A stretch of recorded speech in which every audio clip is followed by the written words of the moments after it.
आता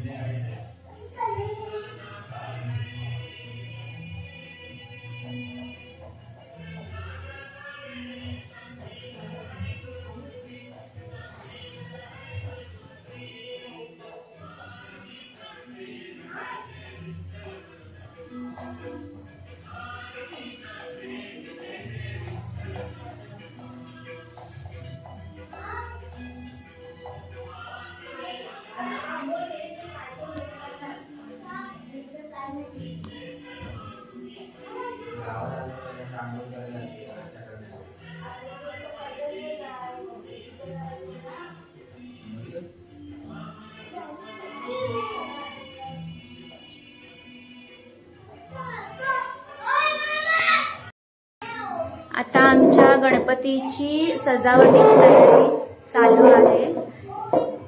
इकडे आम्ही मकर तर सजवला आहे, बघू शकता तुम्ही।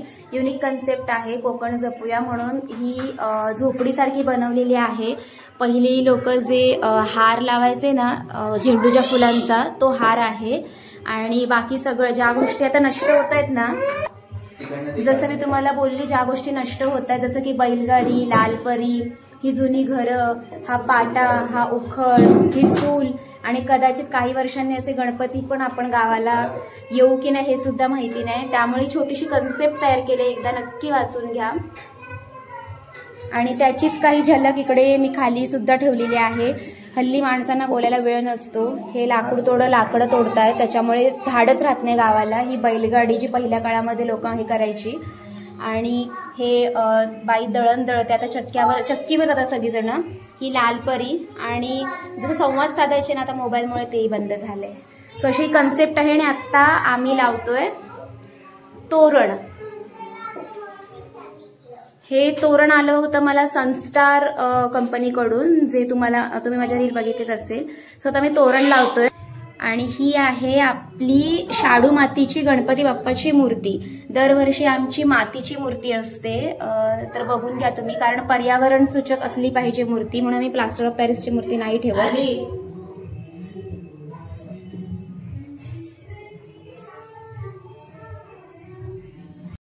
तर आता माझी अंघोळ झालेली आहे। तत्पूर्वी नमस्कार, मी कोकण कन्या सुचिता स्वागत करते तुमचं पुन्हा एकदा माझ्या नवीन अशा आणि कोकणातल्या व्हिडिओमध्ये। एक सेकंड दाखवते। हा भारी वाटतंय ना। सो आजचा दिवस पहिला दिवस आहे, आणि आजच्या ब्लॉगमध्ये तुम्ही हे बघणार आहात की आमची सजावट कशी चालू आहे। कैलास आमचा सजावट करतोय। बाकी हे सगळं आईने करून ठेवलं होतं। हा जे तुम्ही बघताय ना, ही झोपडी पूर्ण आईने करून ठेवली होती, आणि मी फक्त ते पाठी चिपकवलंय ना, ते कन्सेप्ट माझी होती, म्हणजे संकल्पना म्हणा, फक्त चिपकवलंय ते पाठचं मी। बाकी जे खाली ठेवलं ते सुप्रियाताईने बनवलंय, 2 नंबर ताईने। आणि आता बाकी सगळी सजावट करतोय कैलास। जास्त श्रेय हे जाते आईला, कारण का तिने एवढी सुंदरशी झोपडी क्रिएट करून ठेवली होती, आणि बाकी थोडीशी माझी संकल्पना जस्ट सुचलं म्हणून जस्ट सांगितलेलं असं। सो आजच्या ब्लॉगमध्ये तुम्ही आमची सजावट बघणारच आहात। सो बघूया। आमच्या घरातून बाहेरचा व्ह्यू असा काहीसा दिसतो। इथे बघा तुम्ही, आता कोकणात आल्यानंतर इथे सगळीकडे नारळी पोफळीच्या झाडा दिसतात आपल्याला, झाडं दिसतात। तर ही सुपारीचं झाड आहे, आणि इकडे आवाड आहे, ही मस्तपैकी नारळाची झाड आहेत। समोरचं शेत सुद्धा तुम्हाला मी दाखवते, 1 मिनिट।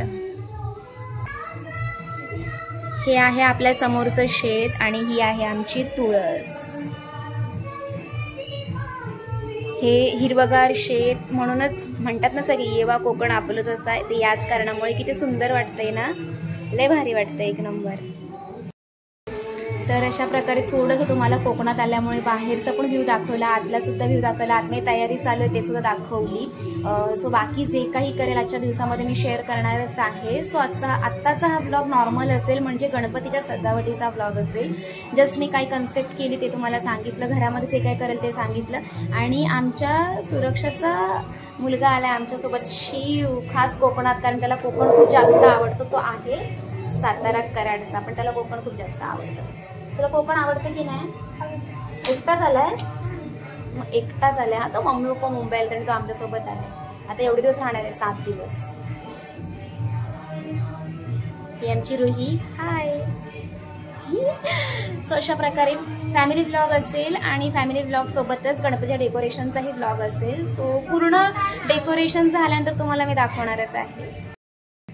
सो असं काहीचं डेकोरेशन तयार झालं आहे. इकडे आई चाय पिते, चालली ती.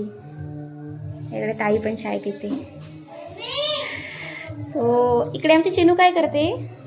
चिनू कर हाय हाय. हा, इकडे थोडंसं डेकोरेशन आमचं बाकी आहे आणि गणपती बाप्पाची पूजा करून गणपती बाप्पाला बसवायचं देखील आहे आसनावरती. इथे आमचा बाप्पा बसेल. कन्सेप्ट तुम्हाला कळलीच असेल. मस्त हिरवगार शेती, जे पहिल्या काळी सगळं होतं आणि या सगळ्या गोष्टी हल्ली आपल्याला पाहायला मिळत नाही. म्हणूनच कुठेतरी मी स्टार्टिंगला बोलले की कोकण जपलं पाहिजे. इथे एकदा नक्की वाचून घ्या. कधी काळी ज्या सगळ्या गोष्टी आपल्या समोर असायच्या ना, त्या हल्ली पाहायला मिळणार. आपण किचनमध्ये बघूया काय चाललंय. इकडे आमच्या किचनमध्ये भात शिजतोय. पाणी तापवलं होतं. इकडे डाळ शिजले. इकडे मस्तपैकी काजू, कोकणात आले आणि काजू नाही खाल्लं असं होणार का? सो काजूची मस्तपैकी भाजी बनणार आहे आज. आणि आज स्पेशल मोदक सुद्धा बनतील.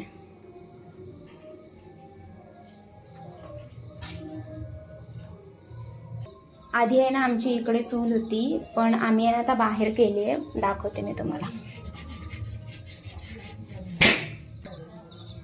सो ही आहे आमची चूल. ही आम्ही छोटीशी जागा वाढवली आणि इकडे आम्ही चूल सगळं केलंय. आणि इकडे बाहेर मस्तपैकी कोकणातलं वातावरण एक नंबर. मस्तपैकी चुलीवरचं पाणी तापवून अंघोळ केले. आणि तुम्हाला ना इथली बाहेरची आमची झाडं दाखवते. थोडीशी जाईनी लावलेत, भेंडी वगैरे. हे बघा, आले ना फील कोकणात आल्याचं? येणारच. थेट कोकणातून आपण आज व्लॉग शूट करतोय. एक नंबर वाटतंय. चला आपलं डेकोरेशन कितपत झालंय ते पाहूया. तर हे आहे आपलं फायनल डेकोरेशन लुक. बघताय मस्तपैकी झोपडी आणि तोरण हे पहिल्याचं. आणि हे जसं की मगाशी तुम्हाला मी सांगितलंच, कोकण जपूया म्हणून सगळ्या गोष्टी जपलेल्या आहेत. आणि हे खाली बैलगाडी वगैरे, माणूस लाकूड तोडतोय. त्याच्यानंतर काही माणसं एकटीच बसले, ज्यांना कोण बोलायलाच नाहीये. अशा सगळ्या गोष्टी आहेत. सो हे आहे आपलं फायनल लुक.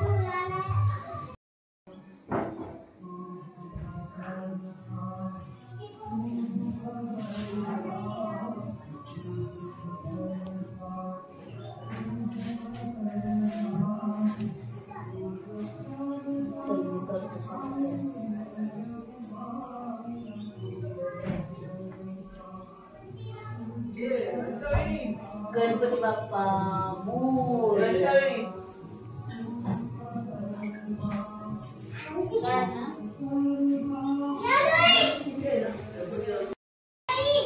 फायनली कोकणकडनं सुचिता कोकणात आलेली आहे. तुम्ही मगापासून माझा पूर्ण ब्लॉग बघितला त्यासाठी खूप धन्यवाद. आणि मी यावेळी स्पेशली मला असं खूप मनामध्ये होतं की आपण एवढं कोकणकडनं कोकण बोलतो, पण ते कोकण खरंच जपलं जातंय का? तर माझी कन्सेप्ट अशीच मनामध्ये होती की हे कोकण कुठेतरी जपलं पाहिजे. कारण आपण एवढ्या आवडीने कोकणामध्ये गणपती उत्सव साजरा करायला येतो सर्वजण.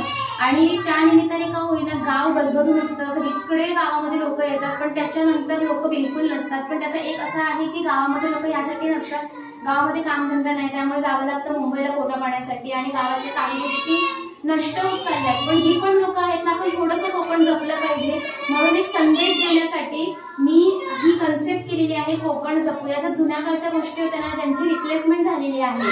म्हणजे हल्ली या नागपरी, बैलगाडी या सगळ्या गोष्टी नष्ट पावलेल्या आहेत आणि त्यांची जागा दुसऱ्या गोष्टीने घेतलेली आहे.